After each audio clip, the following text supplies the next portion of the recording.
problema com pornografia. É uma inundação no consultório, velho. Cara, eu não sei problema se é com pornografia. Se você me perguntasse 10 anos atrás se pornografia era alguma coisa perigosa, não. Hoje pornografia é pior que cocaína. É mais fácil tratar um viciado em cocaína do que um viciado em pornografia. É foda, velho. Que isso, cara? Punhetinha do mal. No banheiro do trabalho. Punhetinha do mal, não associação entre pornografia e punheta. Como assim? Porque punheta sem pornografia, você vai bater uma. Certo? Agora com pornografia, toda hora que você estiver entediado, você vai acessar a pornografia e vai bater uma punheta. O cara não tá batendo punheta porque ele tá com tesão. Ele tá batendo punheta porque ele tá entediado, porque a dopamina do cérebro dele baixou. Que pira, cara. Qualquer vício ou comportamento que envolve dependência, basicamente duas coisas ativam aquele vício. Tédio, isso as pessoas muitas vezes não sacam, e o estímulo de querer aquilo. Muitas vezes você busca uma droga porque você viu alguma pista ambiental que relaciona você a buscar aquela droga. O pessoal tem que entender uma parada, Igor, que vício ele é extremamente contextual. Por exemplo, se você tem problema com álcool, normalmente você vai ter vontade de beber álcool quando você está com um amigo que bebe álcool com você, ou quando você vai ao bar que você normalmente bebe álcool, ou uma contextualização temporal. O seu cérebro sabe que chegou sexta-feira e começa a te dar vontade de beber álcool. O seu cérebro sabe calcular tempo, cara. Sabe calcular tempo. Pornografia tem bons estudos mostrando que no cérebro a pornografia atua nas mesmas regiões e pelos mesmos mecanismos de outras drogas. Então você vê uma pista, sei lá, uma mina com uns peitão no TikTok dançando. Aquilo ali liga umas regiões no seu cérebro, no Instagram. Uma gostosa no Instagram. Liga uma região no seu cérebro que a gente chama de área tegmentar ventral, não precisamos saber esses nomes. ATV, essa área joga neurônios, que são células do seu cérebro, tem ramificações de neurônios até uma região chamada núcleo accumbente, numa regiãozinha chamada estriado ventral. Fica no prosencéfalo basal. E lá... vocês não precisam saber desses nomes aí, cara. Mas é importante falar, meu. A galera que estuda isso daí, que depois gosta de pesquisar. Esses neurônios vomitam ali um neurotransmissor chamado dopamina. Isso você já ouviu falar? Esse já. E te dá motivação em acessar a pornografia e fazer aquilo. Motivação e prazer. Só que o que acontece, cara? Não é só, o cara não tá sentindo tesão de verdade. Não, cara. Ele acha que tá, mas não tá. Não, ele nem sabe que tá sentindo tesão. Ele tá ali de bobeira, daí começa a bater o tédio, ele tá com o celular e vai acessar o celular. Porque ele não tá querendo dar uma gozada, ele tá querendo dar uma liberada de dopamina no núcleo accumbente. Cara, entendi. Só que qual que é o problema, meu? Esse núcleo accumbente... ele fica ao lado de uma região chamada de estriado dorsal. E a região do estriado dorsal é a região do nosso cérebro onde estão os vícios. Então você começa a liberar muita substância aqui por um mecanismo chamado de neuroplasticidade, ou seja, mudança conformacional do seu cérebro. Aquela circuitaria envolvida pela punheta migra... Desculpa. É legal que o cara tá falando um monte de termo técnico. O cara vai ver o estriado dorsal. Estriado dorsal. Olha, a punheta vai lá pro núcleo caudado. Cara, e essa circuitaria começa a migrar, cara. E aí você começa a formar um processo de dependência. O seu comportamento começa a precisar daquilo ali. E aí forma um vício. Que pira. E aí tem uma coisa interessante nisso, né, cara? Porque daí, por exemplo, tá, mas por que você não consegue parar a pornografia? Porque, pô, então eu não quero fazer pornografia. Porque a partir do momento que ela começa a dorsalizar, que nem ele tá falando, né, ela vai criando uma rede, porque ele falou, é a rede do vício, não é a rede do hábito. É o mesmo lugar. Você é cheio de hábito. Ali, na neuropsicologia, a gente diz que ali é a formação de esquemas, onde você forma aqueles comportamentos habituais que você não precisa prestar tanta atenção. Que você faz, tipo, dirigir carro. Cara, isso é muito estranho. Outro dia, cara... desculpa te interromper, mas é que assim, sobre isso é muito... Outro dia eu tava aqui, e aí eu entrei no carro, e aí depois eu tava em casa. Isso, porque você não precisa... Eu fiquei assim, caralho! Você não precisa da atenção pra fazer isso. Eu fico com medo, assim, às vezes eu fico assim, caralho, eu parei no sinal... Eu não lembro mais, tá ligado? É automaticaço. E isso que aconteceu no seu cérebro acontece no mesmo lugar que os vícios. Isso. Ou seja, no cérebro, cara, presta atenção no que eu vou te falar agora, velho. No cérebro, um vício é um hábito. É a mesma coisa. Um super hábito, um hiper hábito. Um vício é um hiper hábito. Você faz aquilo automático e não consegue controlar. É louco isso, né? Caraca. E o ambiente aciona. Muito legal. Hã? E o ambiente aciona. Mas eu te falar que essa rede dorsal, ela começa a operar automaticamente. Né? Então, por exemplo, o que acontece? Você está dirigindo o teu carro, você está no automático, mas se acontece alguma coisa, você sai do automático e aquelas informações voltam para tua consciência.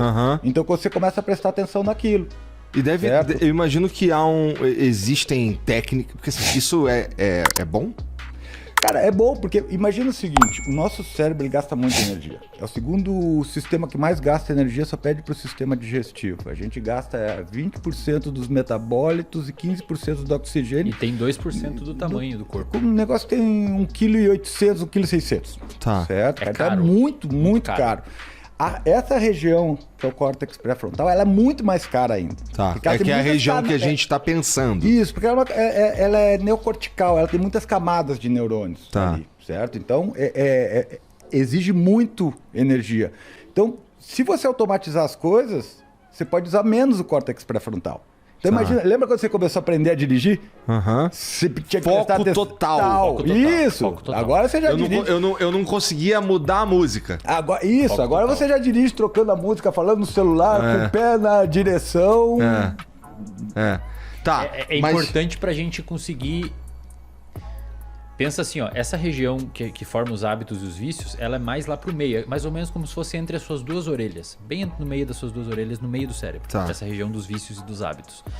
Quando você vai adquirindo uma habilidade, o seu córtex pré-frontal precisa jogar o seu foco atencional para aquilo, mas com o tempo você vai automatizando para liberar o seu córtex pré-frontal para fazer outras coisas. Tá ligado? Imagina se você tivesse que pensar toda vez, mesmo jeito sempre para dirigir, cara. Canseira que não é se dirigir.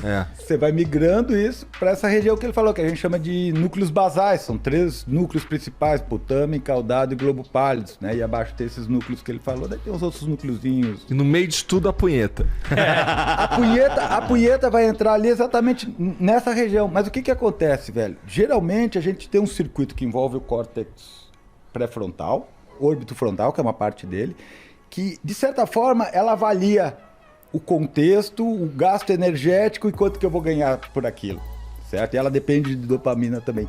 Essa área, especialmente, ela tem uma habilidade muito bacana. Ela freia o nosso comportamento. É um núcleo que está ligado a inibir os nossos comportamentos. A gente chama de comportamento inibitório, né? Então ela analisa uma coisa, se ela vê que não vai dar muito certo, se o custo é muito alto, ela puxa o freio daquilo. Essa hiperexcitação nos gânglios basais, ela vai diminuindo a atividade inibitória do córtex pré-frontal. É tipo então, um cabo de guerra que começa a ficar mais forte aqui, ó. O cara sabe que tá ruim, não quer bater punheta, mas não consegue parar. Pensa assim, ó, Igor, vamos um pouquinho mais longe. Igor, você tá rindo e você... Cara, isso é foda, velho. É sério, velho. Ô, meu, é sério, triste, cara. é sério. O cara não consegue trabalhar, irmão. Que isso, cara? É sério, velho. Eu tô falando sério, cara. É uma os psicólogos que estão assistindo aqui me dizem se eu tô mentindo. Mas aí, é uma epidemia isso na daí, clínica, velho. Isso é causado pelo cara que começou a ver uma putaria de sacanagem, não sei o quê. O que causa isso? É o excesso? Pensa assim, ó. Perdão, Fábio, deixa eu só concluir um pouquinho. Só pra galera entender. O Fábio explicou que você tem um cabo de guerra entre o seu córtex pré-frontal que inibe o comportamento e as regiões mais lá do meio do cérebro que fazem você querer aquele comportamento recompensador. Ok? Mesma coisa que acontece com substância, etc. Tá. Nessa regiãozinha aqui que aumenta a busca por comportamento recompensador, existe alguns receptores e neurotransmissores que são substâncias químicas que fazem isso acontecer. O principal deles, tem outros, acetilcolina, noradrenalina, até mesmo endocannabinoides, mas o principal dele é a dopamina. O neurotransmissor que atua ali. A dopamina, ela tem vários receptores, como se ela fosse uma chave que entra em fechaduras. Tem uns 4 tipos de fechadura. Uma em específico que está nessa região é o que a gente chama de receptor de dopamina D2. Conforme a dopamina vai ligando nessa região, os receptores, com o tempo, isso foi um estudo publicado na PNAS, de uma autora chamada Nora Volkow. Ela não viu com pornografia, ela viu com usuários de metanfetamina.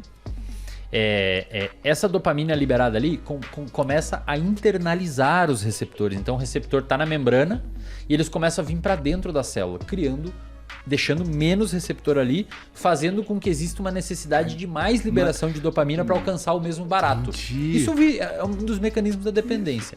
Mas olha que interessante, cara, e explicando o que o Fábio mostrou. Essa diminuição de receptores ali devido ao grande vômito de dopamina ali em cima, existe uma associação, a gente não sabe se é causal, mas quanto menos receptor você tem, menos o seu córtex pré-frontal está funcionando direito. Em outras palavras, menos poder o córtex pré-frontal tem de frear o comportamento. E isso cria um ciclo vicioso, porque você tem menos receptor, você precisa de mais substância que diminui o receptor. E eu não tenho cada vez menos freio. Cada vez menos freio. E aí o cara não só precisa mais de droga, como ele tem menos poder de frear o uso. Caraca, então basicamente, se eu tô entendendo,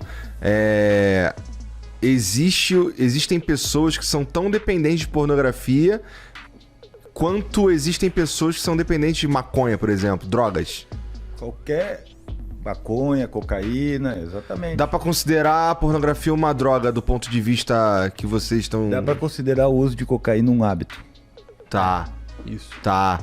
É que pensa assim, Igor, vício não vício, vício não vício, grandes discussões, por exemplo, açúcar vicia, comida vicia, não sei o que vicia, isso vicia.